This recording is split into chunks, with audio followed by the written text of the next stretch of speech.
আসসালামু আলাইকুম ওয়া রাহমাতুল্লাহি ওয়া বারাকাতুহু। আমি কোনো ধরনের ভূমিকা ছাড়া একটা কথা বলবো। আমাদের শত্রু যখন হবে ধর্মনিরপেক্ষতা, আমাদের শত্রু যখন হবে আধিপত্যবাদী শক্তি, তখন আমরা তাওহীদ এবং রিসালাতে বিশ্বাসী যত মুসলমান আছি, আমাদের আকীদাগত ইখতিলাফ থাকবে। যার যার আকীদা বিশ্বাস আপন জায়গায় রেখে সেকুলারিজম, ধর্মনিরপেক্ষতা, ভারতের আধিপত্যবাদ, আমেরিকার আধিপত্যবাদকে পরাজিত করার জন্য আমরা সবাই ঐক্যবদ্ধ হয়ে যাব।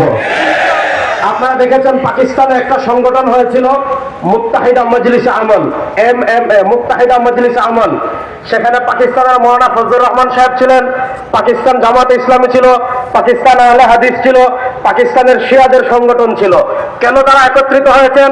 পারভেজ মুশাররফের মাধ্যমে যখন পাকিস্তানে আমেরিকার আধিপত্যবাদ চূড়ান্তভাবে প্রতিষ্ঠা হচ্ছিল এবং পাকিস্তানের সেকুলারিজমের ঘাঁটি গেড়ে শক্তিশালী হচ্ছিল, তখন পাকিস্তানের সব মত, সব ঘরানার উলামায়ে কেরাম ঐক্যবদ্ধ হয়ে নির্বাচন করেছিলেন। শুনেন, আমরা আহলুস সুন্নাহ ওয়াল জামাতের আকীদা বিশ্বাসী। আমাদের আকীদা বিশ্বাস এমন নয় যে কারো সাথে ইসলামের বৃহত্তর স্বার্থ নিয়ে বসলে আমাদের আকীদা চলে যাবে। যে আকীদা ইসলামের বৃহত্তর স্বার্থে বসলে, কারো সাথে বসলে চলে যাবে, ওই আকীদার আমাদের দরকার নাই।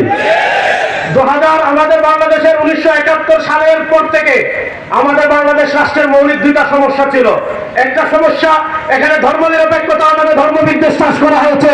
আরেকটা সমস্যা হলো এখানে বাঙালি জাতীয়তাবাদের নামে ভারতীয় বয়ান আমদানি করা হয়েছে।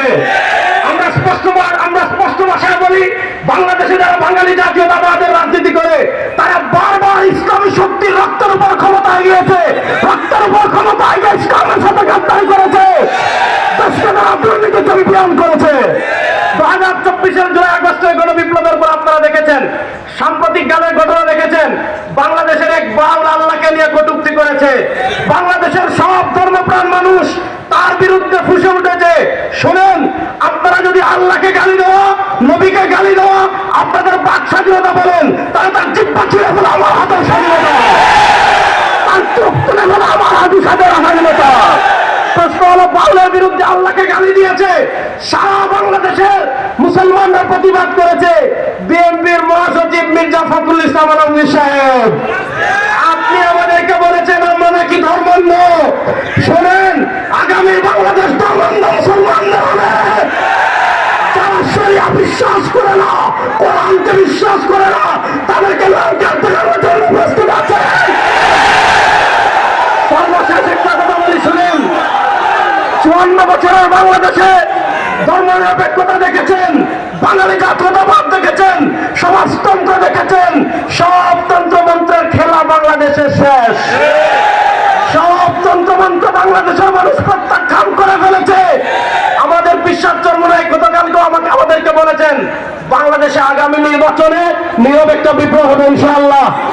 সুতরাং এইবার টেকনাফ থেকে তেতুলিয়া, সিলেট থেকে নিয়ে পঞ্চগড়, পুরো বাংলাদেশে হাত পাখার বাতাস দেওয়ার জন্য প্রস্তুত আছেন না? আরে ভাই, কোন মার্কা আছে? ইসলামের পক্ষের কোন মার্কা আছে? ভারতের আধিপত্যবাদ মোকাবেলার কোন মার্কা আছে? পশ্চিম মাদ্রাসা রক্ষার কোন মার্কা আছে?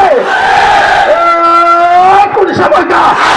সবাই বলেন, এবার যাবে সারা বাংলায়, বিশ্ববিদ্যালয়,